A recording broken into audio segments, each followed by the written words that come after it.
Let me ask you a question. Have you ever started a DIY project or something you've never done before? And it's going fine. And you think you're winning. And then you try and do something a bit too much. And it all goes belly up. Well, I just wonder, is there somebody in the Starlink headquarters who's feeling that right now?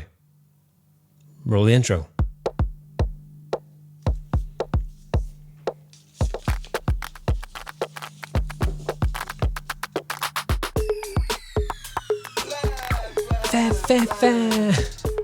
Okay. So welcome, and it's been a long time since I've seen you.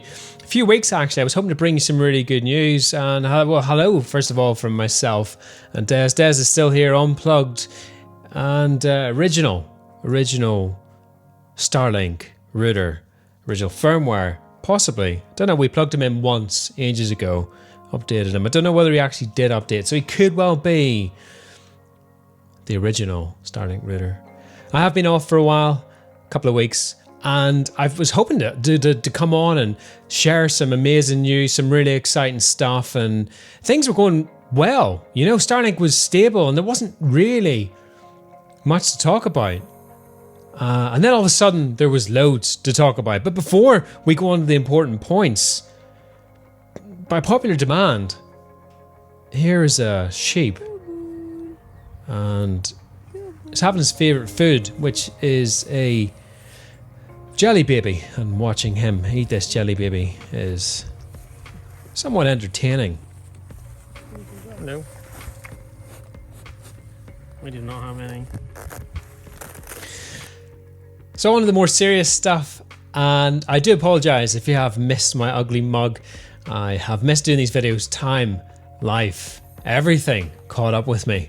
And I had to focus on cutting grass, doing various other random things that needed to be done. But I'm back and I'm here and I'm going to give you feedback on Starlink. Today we've got a number of interesting things. If you're thinking about getting Starlink outside your cell, well, I've got a story that may well put you off or encourage you to try that. I'm going to give you the reality of bad weather.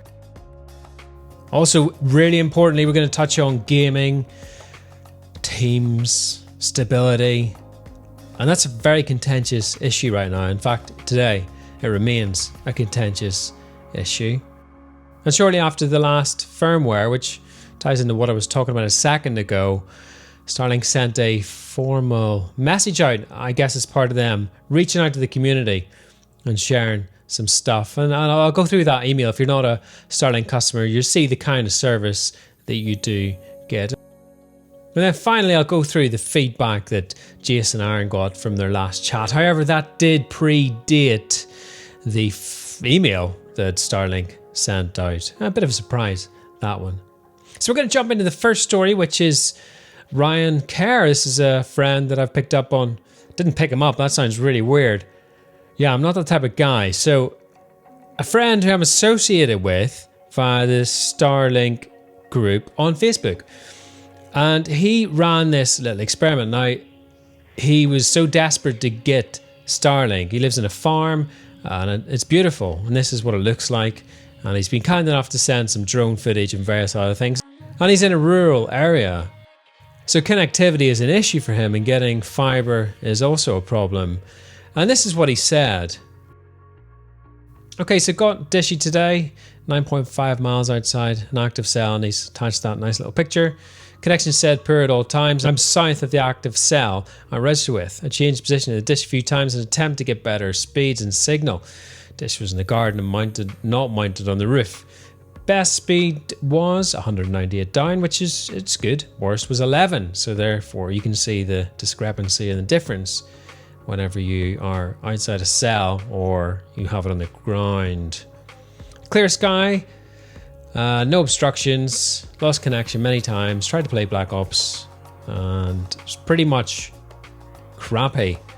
I used the Starlink router, which is Des, and his Mesh AI, which I use and I find it quite good. Zero issues connecting to the ASUS, making NAT open, which is dead easy. And then he goes on to say, I like his summary here. So if you're impatient like me and don't want to wait in a first come, first serve queue or are near an active cell, by all means go for it. It's pretty funny. Won't be long until your cell is active. If you don't want to spend £89 a month on an unstable internet connection, after my experience, I'd wait. So actually, I think Ryan has done us a bit of a favour there. For those who have questions, how far outside my cell will I work? Well, 9.5 miles isn't that far if you're thinking about satellites. So, he's put it. I couldn't have put it better myself. If you want to gamble and have a really unstable internet connection, go for it. Anyway, that brings us on to the next point, which is bad weather. Now, there's been quite a bit of stuff on the internet about bad weather and Starlink and how hot weather makes it stop. In actual fact, Starlink did address this in their email. And lightning storms, people asked about thunder, lightning. Well, here in the UK in the last few weeks, we've had extreme temperatures. Well, according to the weather, it's extreme temperatures and all. It's warm, so it's 31, 32 by day. And I can honestly say I had zero problems. In actual fact, my Starlink ran better in the clear skies, hot weather, and it was fine. No issues whatsoever. And then the thunderstorm happened, and I managed to record a little bit of it, and it was quite prolonged. And I managed to film roof tiles rather than the dish itself. It was a weird angle, hanging out a window, and focus was on the roofs. But you get the idea. There's a feral thunderstorm rumbling above the dish, and again, zero impact on connectivity, and my internet remained stable. Now, this was on the old firmware, which was my favorite. Yes, and there's a lot of people voted on our forum that it was their favorite, and that was 5D89 it ended in, and I love that one. I miss it profusely. And that brings me on to the next point. The last few days, Starlink have dropped a new firmware, and it's this one. And as I put that up, I almost gagged because it's revolting. And as I said in my intro, it's like somebody doing DIY for the first time, and say you've just sown your garden, right, full of seed, and it's looking beautiful, and you think, oh, do you know what, I'm just going to try and roll it on a digger I've never driven before, and you manage to keep the shovel down in the digger, and you go over your grass, shovel up everything, and you get this massive pile of dirt, and you're going, oh, what do I do now? What do I do now? And I just get the feeling that's what's happening at Starlink headquarters right now, because it's so unstable. It's horrible. You can't make FaceTime calls without it dropping. And this isn't just me. This is a confirmed stability issue across the board. Gaming. I love gaming. I love mobile gaming. Clash Royale. I'm getting crushed because of it. I'm having to play in 4G. I mean, this is a tiny little mobile game that hardly uses anything. And ever since we went this firmware, it's awful. Facebook, just trying to load a page and some images or videos. Oh, it's just painful. So I don't know what they've done with this firmware, but they have said they're going to fix it. They know there's an issue. They know something's went wrong. And somebody's probably going, oh, I'm really sorry. But it's awful. It's that bad. A couple of days later, they sent out an email. And this is what it said. Since our last update, the Starlink team has been hard at work building the systems and infrastructures to enable growth while continuously improving service quality. Below are some of the highlights. Space lasers. Talks about lasers firing through space, which will improve everything dramatically. Connecting the best satellite. Quite like this one. The team completed rollout of a new feature for all users that enables your Starlink to seamlessly switch to a different satellite in real time if communication with your assigned satellite is interrupted for any reason. There can only be one satellite connected to your Starlink at any time. But this feature will enable choice of the best satellite, resulting in fewer disruptions. And then we talk about the higher temperature management. That's one thing I mentioned earlier on. We don't face that problem in the UK, but some people have.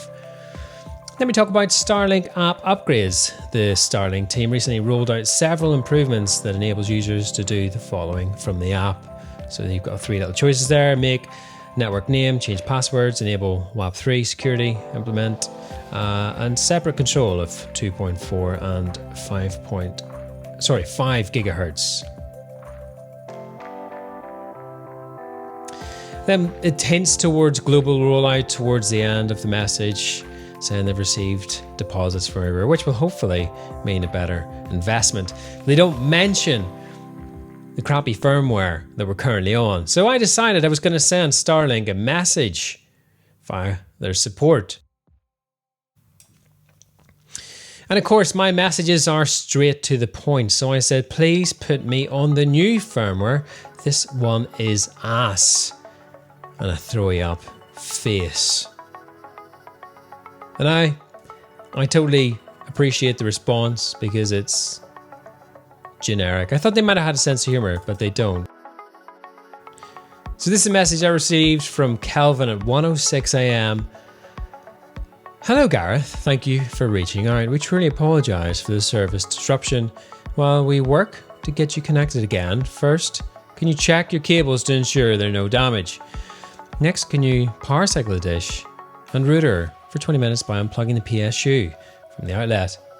After you've plugged back in, are both the lights on the power supply? What colour is the Starlink router light? Lastly, can you try bypassing the Starlink router and connecting the white cable behind the router to a home computer laptop and see if you still have internet access?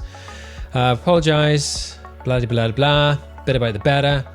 Yeah, it's not that. And yeah, my message was very knee-jerk, probably unnecessary and probably slightly unfair. There you go. Trying to have a bit of fun with that one.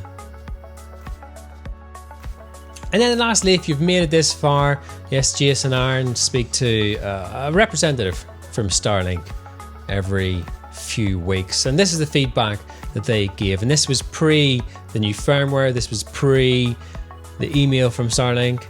And here we go. Let's jump into it. As promised, please see below the feedback from our latest call with Starlink team in SpaceX yesterday. A quick update on the number of active Starlink users on service in the UK. There are now a few thousand, with more being added as soon as possible. Coming out of the beta period, this won't be a nationwide switch on, but rather a controlled enabling of areas as quickly as possible. This is primarily down to spectrum restraints in the UK. And that sounds massively political. There is no impact foreseen on the service reliability when the beta period comes to an end. If anything, users may see the complete opposite. Yeah, okay. Sorry, I'm not going to say anything. They don't believe there will be any slowdown for existing users. If anything, it will get better. Instagram, Facebook, media, yeah, they know about this. There's a ticket raised on it and they're trying to fix it. Communication has been brought up again. And this is something we've been bringing up since day one. Wheels are in motion for regular updates from a team. Unfortunately, this does take time. Using Starlink Mobile, e.g. caravans, motorhomes, this is likely to happen towards the end of the year, beginning of next year. Further feedback is being sought for what people would like to see on the Starlink website FAQ section. The latter is being completely redesigned to serve customers better rather than a huge list of questions. And this is actually, if you have something you want to feedback in the comment section, I'm pretty sure nobody from Starlink watched this video, but you can put them in anyway. Who knows? Maybe there is somebody watches it. Maybe they like sheep. And lastly, statistics in the Starlink app. What would people like to see added here? We've made some suggestions ourselves and passed this along. However, as they're more advanced, will likely take a little longer to get added. But Starlink are very keen to hear what people would like to see here. Thanks. Lots of love, Jace and Aaron. So there you have it. Interesting. So would I recommend getting Starlink? Yes, I would. This does not put me off. It's nasty at the minute. It's better than I did have. So I'm okay with it. And everything stands I've said in the previous videos. If you have FTTC, you live in a rural area, you can't get FTTP, Starlink is great. No, it is, really. The firmware will be here by the weekend, I'm sure. It's Thursday, so tomorrow. It'll come tomorrow. So whatever you're doing for the rest of today, have a good one. And I will catch you very soon or later. Farewell.